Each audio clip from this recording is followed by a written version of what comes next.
इस प्रोग्राम के स्पॉन्सर है स्वागत अदरक लहसुन और मसाले 100% प्योर एंड हाइजीनिक।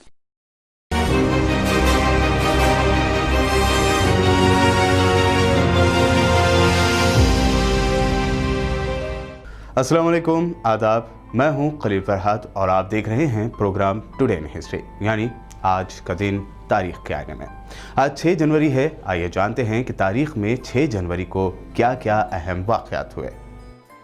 आज ही के दिन यानी 6 जनवरी 1316 यानी 1316 को खिलजी ख़ानदान के हुक्मरान सुल्तान अलाउद्दीन खिलजी की मौत हो गई थी।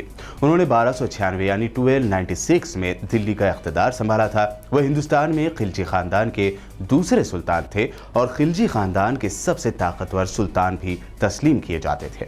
अलाउद्दीन खिलजी के ज़माने में मंगोलों के हमले का शदीद खतरा था और इस वजह से अलाउद्दीन खिलजी को एक बड़ी फ़ौज की अशद ज़रूरत थी। फ़ौजी अखराजात को काबू में रखने के लिए उन्होंने बाज़ार में हर चीज़ की कीमत मुकर्रर कर दी थी और इस पर सख्ती से अमल करवाया।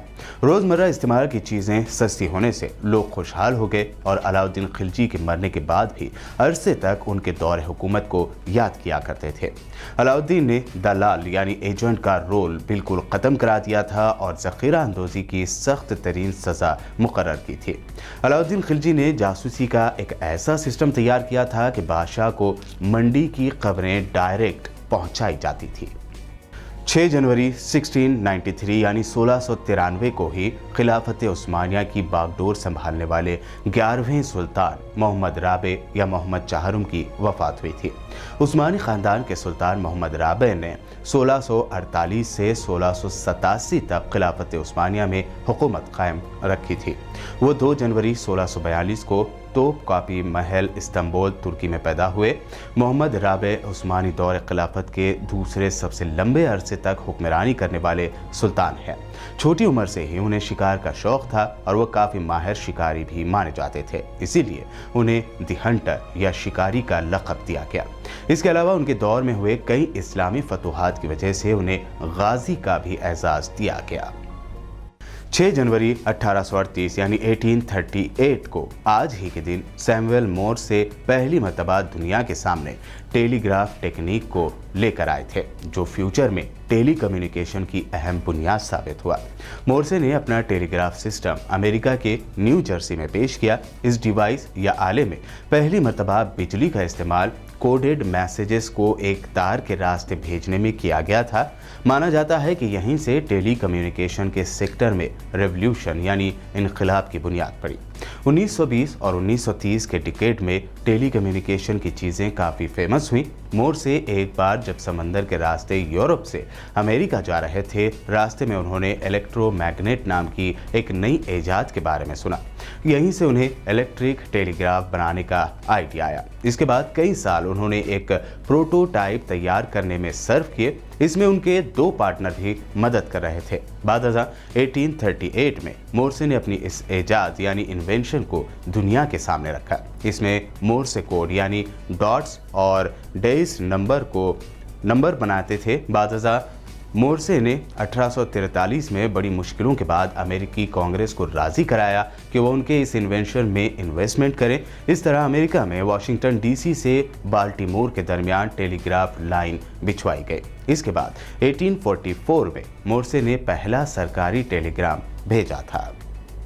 हिंदुस्तान को पहला वर्ल्ड कप दिलाने वाले कपिल देव का आज ही के दिन यानी 6 जनवरी 1959 को चंडीगढ़ में जन्म हुआ। कपिल देव की शादी रोमी भाटिया से साल 1980 में हुई। उनकी एक बेटी भी है जिसका नाम आमिया देव है। कपिल देव का शुमार हिंदुस्तान के अजीम क्रिकेट खिलाड़ियों में होता है। साल 1983 के क्रिकेट वर्ल्ड कप में वो हिंदुस्तानी टीम की क़यादत कर चुके हैं और उनके ही कप्तानी में टीम इंडिया ने अपना पहला वर्ल्ड कप जीता था। कपिल देव साल 2002 में विजडन की जानिब से सदी के हिंदुस्तानी क्रिकेटर चुने गए। कपिल देव ने अपने क्रिकेट करियर की शुरुआत 1975 में हरियाणा की जानिब से पंजाब के खिलाफ डोमेस्टिक क्रिकेट से की। कपिल देव ने मजमूई तौर पर 131 टेस्ट और 225 वनडे मैचेस खेले हैं। टेस्ट में जहां उन्होंने 434 विकेटें ली हैं, तो वहीं वनडे में उन्होंने 253 विकेटें हासिल की हैं। हिंदुस्तानी फिल्मों में अपनी मौसीकी से करोड़ों शायकीन का दिल जीतने वाले सिंगर और मौसीकार अल्लाह रखा रहमान उर्फ AR रहमान का आज ही के दिन 1967 को चेन्नई में एक हिंदू घराने में जन्म हुआ। AR रहमान के वालिद के शंकर केरला फिल्म इंडस्ट्री में तमिल व दीगर जबान की फिल्मों में म्यूजिशियन थे। AR रहमान का नाम दिलीप था। उनके वालिद के इंतकाल के बाद से ही मन्नतों मुरादों वाले बेटे दिलीप की तबीयत जब खराब रहने लगी तो माँ ने लोगों के कहने पर एक पीर की मज़ार पर हाजिरी थी और मन्नत मांगी, जिसके बाद दिलीप की तबीयत ठीक और माँ का अक़ीदा पुख्ता हो गया और वो अपने पूरे घर के साथ मुशर्रफ ब इस्लाम हो गई और दिलीप का नाम अल्लाह रखा रहमान रखा गया। इंतहाई कम उम्र में AR रहमान ने कीबोर्ड प्लेयर पर अपनी किस्मत आजमाई की और फिर धीरे धीरे पियानो और गिटार बजाना सीखा। फिल्म मेकर मणिरत्नम ने उन्हें रोजा फिल्म में म्यूज़िक देने का मौका दिया और यह मौका उन्हें नेशनल अवार्ड दिला गया। इसके बाद उन्होंने फिर कभी पीछे मुड़कर नहीं देखा। उनकी फिल्म दिल से के गीतों ने हंगामा मचा दिया। रंगीला, ताल, स्वदेश, रंग दे बसंती जैसी कई फिल्मों ने उन्हें बुलंदियों पर पहुंचा दिया। AR रहमान ने सिर्फ बॉलीवुड में ही नहीं बल्कि हॉलीवुड की फिल्मों में भी म्यूजिक दिया है। साबिक वज़ीर आज़म इंदिरा गांधी के दोनों सिख कातिल सतवंत सिंह और केहर सिंह को आज ही के दिन 1989 को फांसी दे दी गई थी। केहर सिंह के भतीजे बेअंत सिंह और सतवंत सिंह दोनों इंदिरा गांधी के बॉडीगार्ड थे और दोनों ने मिलकर इंदिरा गांधी के घर पर ही फायरिंग करके उन्हें कत्ल कर दिया था। सबसे पहले बेअंत सिंह ने अपने रिवॉल्वर निकालकर इंदिरा गांधी पर फायर किया था और गोली इंदिरा गांधी के पेट में लगी। उनसे कुछ ही दूरी पर मौजूद सतवंत सिंह अपनी टॉमसन ऑटोमेटिक कार्बाइन के साथ खड़ा था। इंदिरा गांधी को गिरते देख वो इतनी दहशत में आ गया कि अपनी जगह से हिला तक नहीं। तभी केहर सिंह के भतीजे और इंदिरा गांधी के दूसरे बॉडीगार्ड बेअंत सिंह ने चिल्लाकर उसे गोली चलाने को कहा। सतवंत ने फौरी अपनी गन की सभी 25 गोलियां इंदिरा गांधी के जिस्म में उतार दी। दोनों ने इंदिरा गांधी का कत्ल ऑपरेशन ब्लू स्टार के बदले के तौर पर किया था। साल 2016 को आज ही के दिन नॉर्थ कोरिया की तरफ से दावा किया गया कि उसने हाइड्रोजन बम का एक कामयाब टेस्ट किया है। इस दावे ने जहां नॉर्थ कोरिया को बड़ी पेशरफ्त दी तो वहीं जापान और साउथ कोरिया जैसे पड़ोसी ममालिक के लिए खतरे की घंटी बजा दी थी। नॉर्थ कोरिया की सरकारी मीडिया के मुताबिक ये टेस्ट मुल्क के सरबराह किम जोंग उन के हुक्म पर किया गया।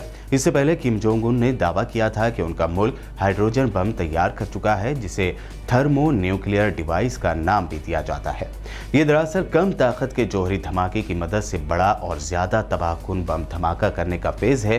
ताहम अमेरिका और दीगर एक्सपर्ट्स की तरफ से नॉर्थ कोरिया के इस दावे पर यकीन नहीं किया गया। दूसरी तरफ साउथ कोरिया के इंटेलिजेंस हुक्काम और दीगर एक्सपर्ट्स की तरफ से इस पर यही कहा गया कि यह वाकई हाइड्रोजन बम का धमाका था। साउथ कोरिया की पार्लिमानी इंटेलिजेंस कमेटी से ताल्लुक़ रखने वाले एक लीडर के बयान के मुताबिक नॉर्थ कोरिया की तरफ से किए जाने वाले धमाके की ताकत करीब 6 किलोटन के बराबर थी। ये करीब उतनी ही ताकत है जो नॉर्थ कोरिया की तरफ से इससे पहले किए जाने वाले न्यूक्लियर ब्लास्ट की थी, यानी 6 से 7 किलोटन TNT के धमाके के बराबर। तो ये थी 6 जनवरी को होने वाले अहम वाक़यात। YouTube पर हमारे चैनल को सब्सक्राइब ज़रूर करें और देखते रहिए BBN चैनल।